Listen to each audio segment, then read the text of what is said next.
am so excited about this STEMatics today. So I'm going to need you all to go to Nearpod. I put the Nearpod right in the address into the chat. So if you can go to Nearpod, and again, I would suggest that you do a second device for Nearpod, because you're not going to really need my screen. You're going to need your Nearpod screen. And so, because you are going to interact today, you are going to type in some things, and even though I can't see you, I still want you to participate. And so you're going to be a student today. So when you go to nearpod.com, and it's right here, right there, you're going to join in the code. You're going to put in the code that's right on your screen, and that will allow you to join, and then put your first and last name in where it says student. Where it asks for your name, put your first and last name. So again, we're going to use Nearpod for this presentation. You'll see it on your device. And again, I need you to participate as we talk about STEMatics. Okay, so note, I went ahead and joined. The code is still right up here. The code is right up here. And so you can, again, if you're just getting in, go ahead and join when you can. All right, so today we are talking about STEMatics. We're going to talk about STEM, and I am, like I said, so excited for this talk. About me, I am the Senior Executive Officer of Fine Tune, and with that, I am the professional development we offer under me is for STEM, which we're going to talk a little bit more about today. Also for National Board Certified Teachers, and also Social Studies. And so those are the professional development categories that fall under me. My professional experience, I currently work for Mobile County Public School System in Alabama. It's the largest school system in Alabama. I teach chemistry. I also work at our district level. So I do curriculum writing. I also am on the steering committee for our National Board Certified Teacher Candidates, where I offer professional development for them as well as mentor. I am a Bison, so go Bisons. I graduated with a bachelor's in chemistry from Howard University. I also have a master's in secondary science education from the University of South Alabama, so go Jaguars. And in a couple of weeks, I'm starting on a certificate program for educational leadership. And so that will be at the University of West Alabama. So a little bit about me. Now, I want to know a little bit about you. So this is where your Nearpod comes in. You can introduce yourself. So please just share your position, location, and a fun fact about yourself. And just put comments behind those two, because when you hit the button, it's going to automatically post your answer. So down here where it says share your thoughts and or an image, so if you're tech savvy, you can put an image up there right quick, that'll be great. So tell us a little bit more about yourself.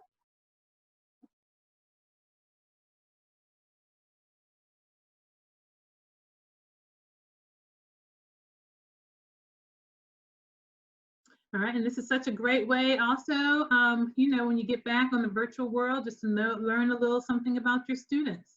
All right, Carl is an elementary teacher. Very good. We have Dr. Mack here, says Carla, Mobile, Alabama, and she loves science. All right, and I'm going to put a little love that, because I love science too. Kindergarten teacher Kiera. Loves to write poetry. Excellent, Kiera. I am not good at the poetry writing, so I am very envious. We have T. Moore, 5th grade teacher in DeKalb County, a native of Atlanta. Very good.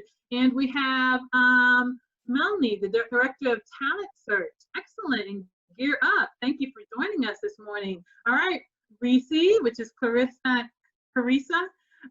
But everyone calls me Reese. I'm a first-year teacher. All right, excellent. Welcome to the profession, teaching 5th grade. Excellent. We have Fred from Atlanta Elementary, and is a math teacher. Adam, science teacher. STEM, excellent. And STEAM Academy at Carver. And love doing anything outdoors. Excellent. Victoria. Studies in Georgia in high school. I'm new in high school social studies. Excellent. Thank you for joining us, Victoria. All right, someone from Ohio. Sarah from Ohio just moved to North Carolina and will be an EC teacher this year. And Pete, a retired teacher and principal. Welcome. And Dee, okay, a veteran teacher for 24 years, 6th grade math this year. All right, Dee, yes, I taught 6th grade math and science for a while, so I do sometimes miss my 6th graders. They are all, 6th grade is a precious year. So thank you all who decided to join us and to post and tell us a little bit more about yourselves. So I'm just excited. We have an array of teachers. And so today, our objectives, we are just going to do a brief history of STEM education. We're going to talk about the current state of STEM. We're going to redefine STEM and then talk about what your next steps can be. And so that's what we want to do in today's talk. So again, another collaboration. Now note, using Nearpod, this is also a good way to get prior knowledge from your students, some formative assessment. So right now, I want to know what your prior knowledge is. How would you define STEM? Today, how would you define STEM? So again, you're going to share your thoughts at the bottom.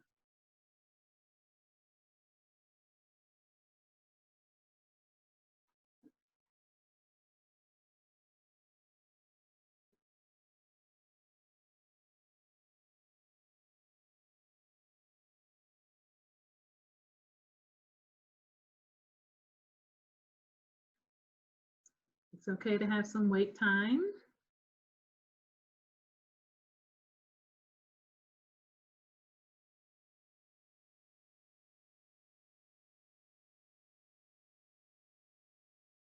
All right, anyone brave enough? Thank you, Carl. Yep, science, technology, engineering, math. Very good. Frederick, science, technology, engineering, and math. Excellent. And D, science, technology, engineering, mathematics combinations. All right, very good. Integrating math and technology studies, combining math with real world technology. Excellent, like that real world. Pete, science, technology, energy, engineering, and math. Excellent.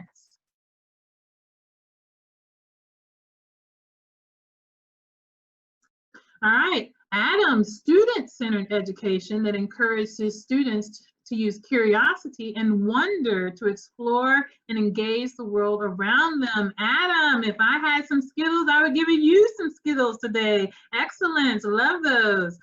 Reese, a focus on subjects that are not typically focused on in school, and a combination of Quest and math. Thank you so much. All right, all of those are wonderful answers. Yes, thank you so much for sharing. And so this is a quote that I love. And I remember when I first heard it, I went out to California to the Sally Ride conference. And it says, we live in a society exquisitely dependent on science and technology, in which hardly anyone knows anything about science and technology. So just think about this. You know, that when I heard it, it just hit me so profoundly. You know, and that was a while ago, and we're now even more dependent on the technology and the science that undergirds that technology. But yet, a lot of us do not understand the science and the technology behind it. And so this gives us a beginning of how STEM came about. America, we are a country of consumers. And so we need to be more producing more of the things that we love to consume in order to be, you know, still globally relevant in our manufacturing, well, in our place in the world. So this history of STEM, the STEM movement started in 2001. It was introduced by the National Science Foundation. And so the National Science Foundation was doing research and again, was wondering why so much technology was coming from other countries and not from us. We just found out that US students were graduating with STEM majors at a much lower rate than other countries. And so, you know, that's a problem. And so they began putting out all this information, putting together curriculums to bring STEM into the schools. And so the STEM focus mainly on what you all said in the learning. When I asked you what was STEM, most of you all said science, yes for science, which is the study of the natural and physical world through observation, experimentation. Technology, so accomplishing tasks using technology, processes, and methods or knowledge. Engineering, using math, science, technology to solve real-world problems. So engineering brings all of these together. And then using mathematics to using numerical and logical relationships and patterns to study and solve problems. And so we were really pushing that, just pushing and pushing, and it worked. Students began coming and graduating out of college with more degrees in STEM, All right, however, we want to take a little bit more a deeper dive, and look at the numbers. So we're going to look at STEM progress by numbers. So on the next slide, you are going to play a matching game. So go back like you're in elementary school. And so you're going to match the number to the correct description. So we're going to test your knowledge about the current STEM statistics.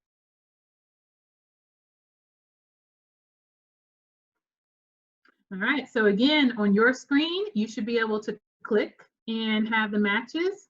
And on my screen, just again to give you an inside view on if you would like ever use Nearpod, I can see who has tried, people who have logged in. I can see their tries, and I can see how many matches they have made. So I'm going to be quiet a little bit and let you enjoy your match.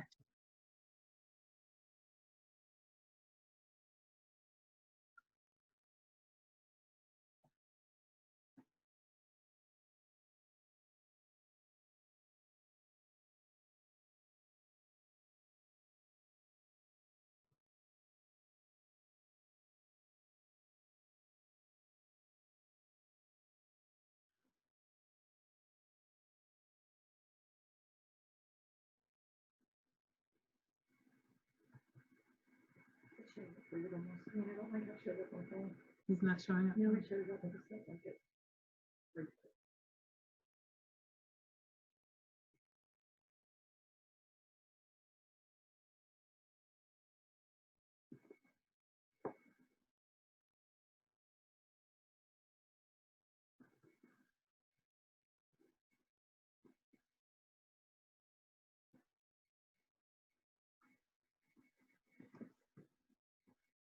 Okay, I'll give you a couple more seconds.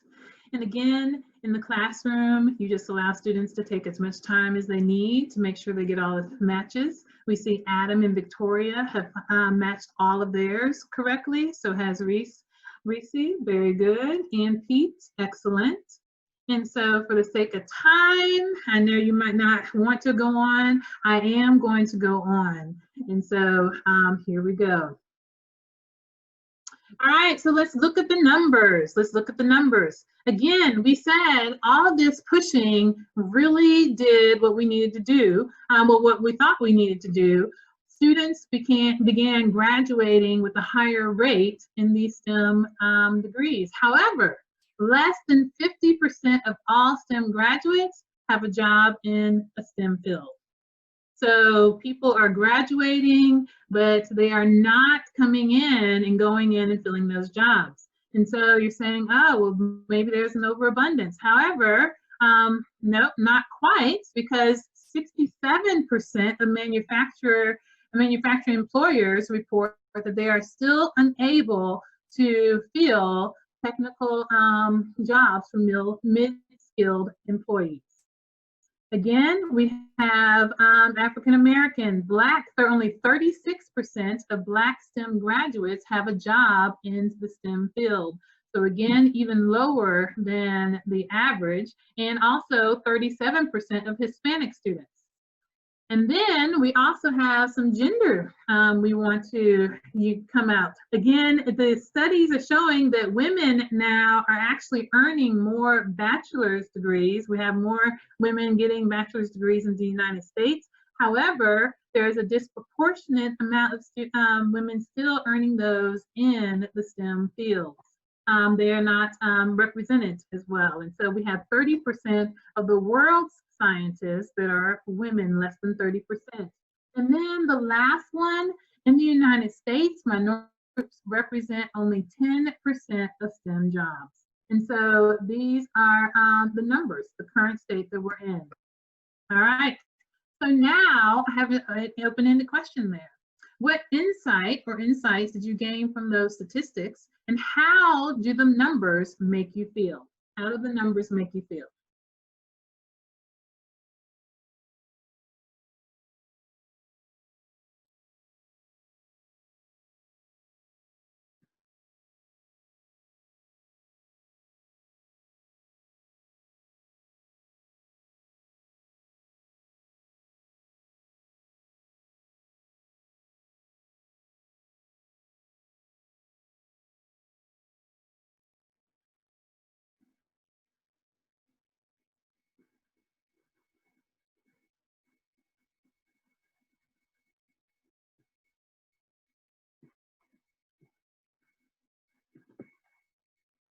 All right, getting a little wait time here.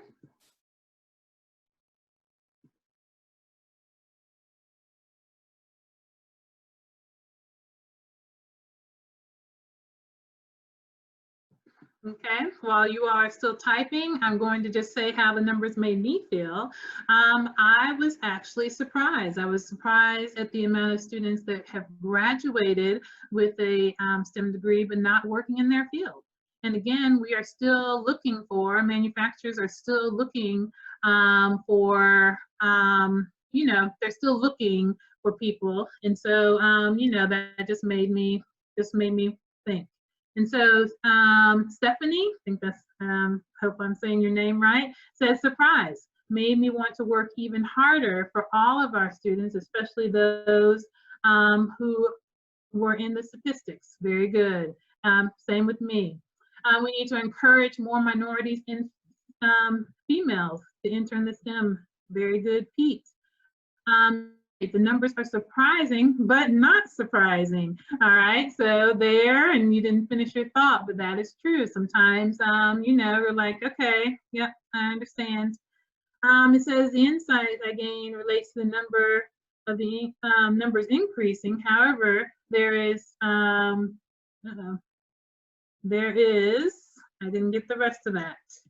Okay, and one, Carl says, need more success. And yep, some of my things are cutting off, so didn't get all of that. Makes me wonder why. Excellent. Makes me wonder why. All right, the numbers are saddening. Consider the advancements we made in STEM. Very good. Yep, I agree. Based on the statistics, it's hard for people to get jobs in the STEM fields, and we're going to talk about maybe why that is.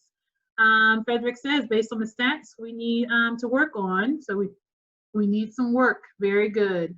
And there's work to be done that connects students with the opportunities. Excellent. All these are wonderful.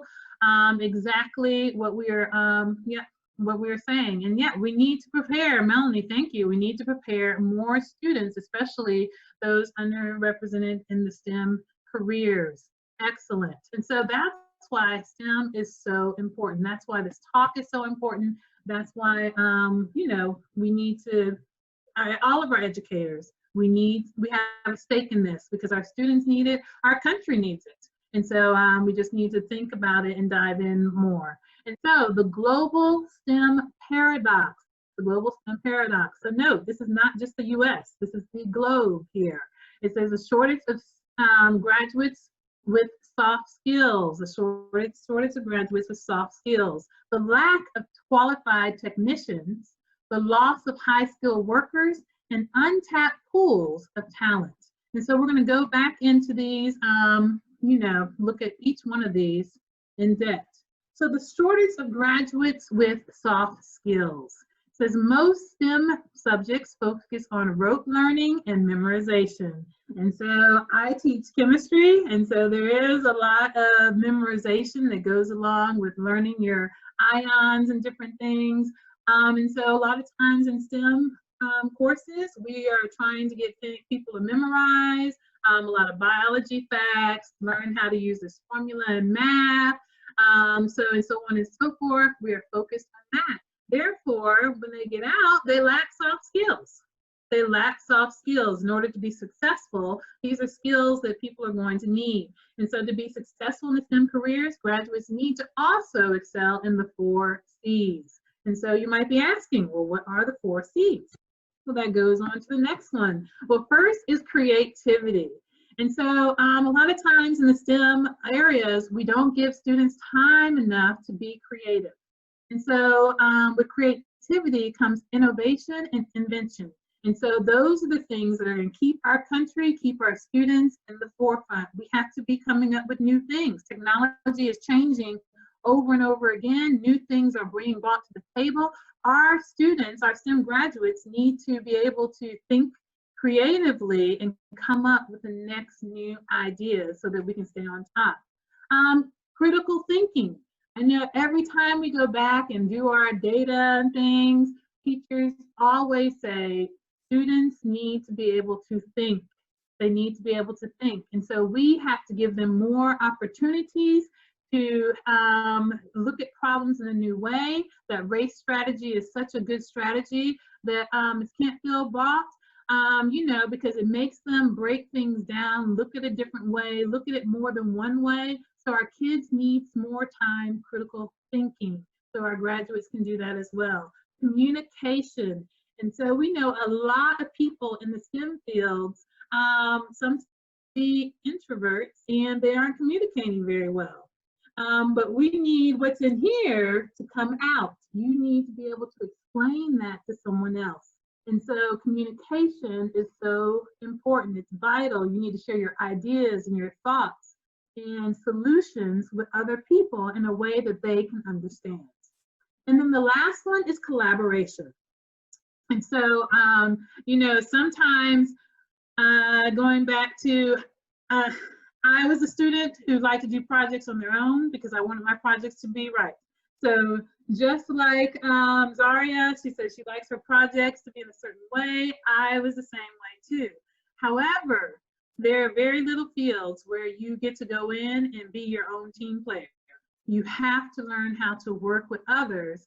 And with working with other like-minded people, you can achieve greater outcomes. And so we have to teach our children to work collaboratively.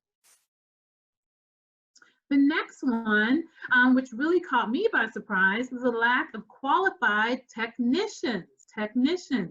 It said many of the unfilled STEM jobs require mid-level skills.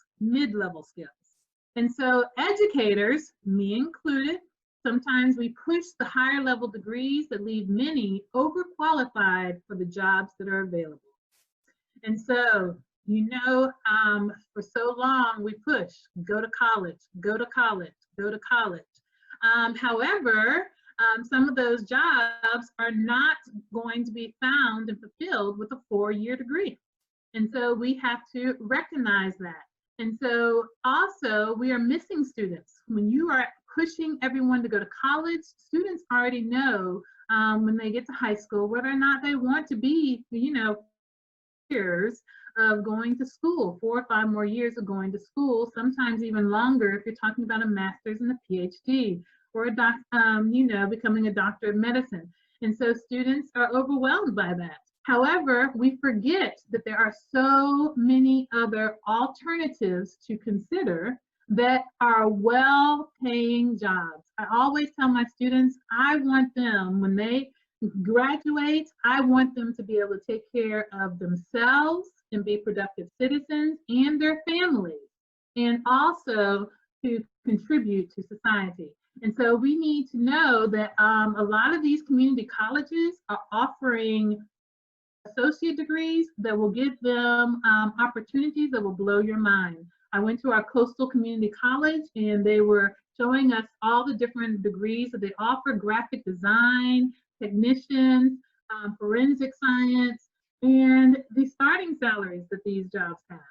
Amazing. We are passing up opportunities. Students who might turn down a 4-year degree will go to a 2-year college, and they will enjoy, they will pick up a skill, pick up an associate degree that will make them successful. our technical schools, welding and different things, also making good money. We are down in Alabama, and so we have Airbus, and there is a shortage of airplane mechanics.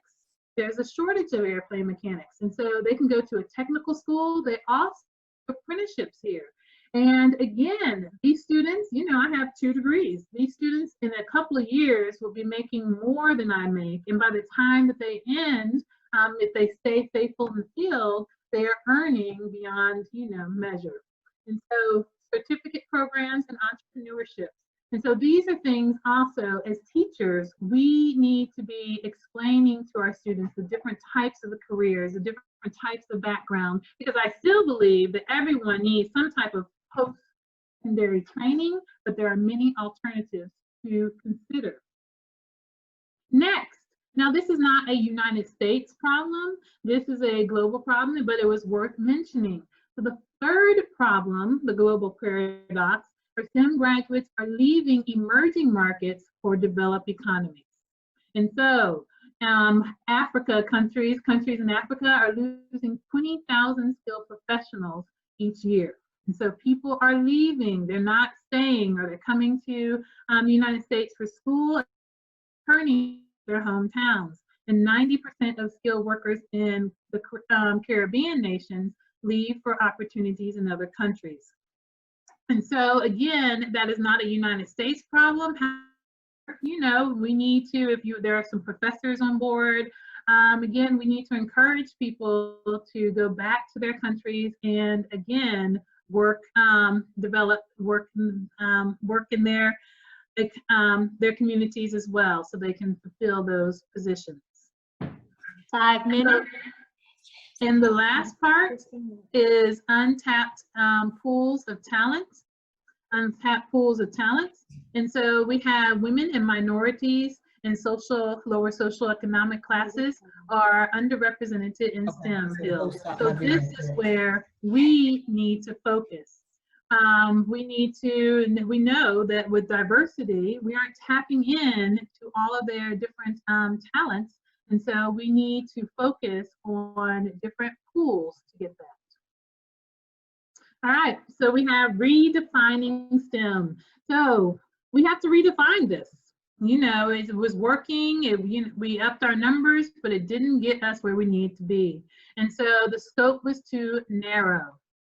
So now the redefined definition is STEM is an interdisciplinary approach to teaching and learning that emphasizes design principles and real-world connections, wherein students are given authentic opportunities to integrate technologies, to develop critical skills, knowledge, and practices that will help them thrive in post-secondary workforce and community environments. And so this is where we are going. Note, it's not limited just to science, math, technology, and engineering. There are 4 components. First, we need to be interdisciplinary. Design principles need to be used, real-world connections, and skill building. So again, we don't want to just focus on the 4. Everyone needs to incorporate this. The art teacher, and we already saw, even before this formal definition came out, we saw people expanding the STEM to STEAM to add English language arts. Then they also added the fine arts into it. So people were recognizing that it's not just those 4 subjects. So again, imagine the baseball coach teaching how to bat using physics, using mathematical equations. So again, everyone coming on board to do more with the STEM. Every single class in the building should be involved, and we should strive to embed multiple concepts in a single lesson. The design principle. Note, this is not just the engineering design principle anymore. It's a design principle that is used in the social studies class, in the ELA class, also in the math class. And so those are the steps for there. And again, design principles. Real world connections, we talked about that. Real world connections increase motivation and engagement. And so you're going to make it relevant. You want students to have a voice and the students to have a choice with this. And then the last is the skill building. And we talked about communication, collaboration, create, and critical thinking. Those are the soft skills that we need to have. And I love this quote: hard skills are soft. They change all the time and are constantly being obsolete, and they are relatively easy to learn. But soft skills are hard. They are difficult to build, critical, and take extreme effort to obtain. And so that's what we need to focus on. How can we tweak our lessons? How can we fine tune our lessons to add in the skill building to make our kids not only more successful in the STEAM careers, but in whatever career that they're going to have. All right. I only have 2 minutes. So I had 2 surveys, but we are not going to be able to do those surveys. But just think about which of the following areas you and your school are currently excelling in, if any, okay? And then think about which ones you need to improve on. So again, think about those 4 things. Now your next step. We all need to learn more about the updated definition of STEM and then how to implement those into our students' lives, into our classrooms. And again, we want to fine-tune our current pedagogy. Again, we are not trying to reinvent the wheel. We are trying to bring in small things every year that is going to get us where we need to be, where our country needs to be, where our educational system needs to be. And so just wanted to introduce our STEM PD sessions for this year. We have starting on the second Tuesday in September from 4:30 to 5:30 Eastern Standard Time. We have hour-long sessions that will help you incorporate these things that we just talked about into your lessons. We want to begin with the virtual world. So September, becoming tech savvy. If you like Nearpod, we're going to talk more about using Nearpod and other devices to be more interactive with your students. In October, we'll be doing digital notebooking, and in November and December, digital breakout. So if you want to increase critical thinking, then this is a great time to do that. Learn what a digital breakout is, and then learn how to create your own digital breakout. Then the inquiry mindsets, teaching soft skills like we talked about, and then argument-driven inquiry. And note that we are living in a world, like said before, people are putting their opinions on Facebook and other social media platforms. We want people to argument-driven. They need some claim, evidence, and reasoning behind what they're saying. And so that's an excellent thing, not only for science, but for every subject. And then we have Pitch Perfect Science in April, and then engineering and entrepreneurship in May. So again, I'm so excited about that, that track. So again, if you learn something new, one nugget that you could glean, then please share that on your Facebook page. Again, we'll be looking for someone to give away this Amazon gift card to. These are my sources. And again, stay in touch. If you have something related to STEM, then email me at sonya@finetune.com. Feel free to email me and I will get back to you. And also visit our website and our Instagram, Twitter page, and follow us on YouTube. So thank you so much. I enjoyed, and I'm sorry I had to rush in the end. All right, bye-bye. Thank you, Sonya. We appreciate those schematics. You can stop sharing your screen. We're excited that you shared important information that is going to let our participants know that they need to see us every second Tuesday of the month for our wonderful STEMatics series, which will be interactive, and it will prepare our students for STEM careers. We know, as Sonya said, that we are competing globally, and a lot of our students are not prepared as they should be. And so that really is incumbent upon the fact that we don't prepare our educators, our administrators, or our teachers as we should in the areas of STEM and how to provide effective STEM instruction. So we are looking forward to you all joining us beginning the second Saturday in September for our interactive and easy to implement STEM strategies.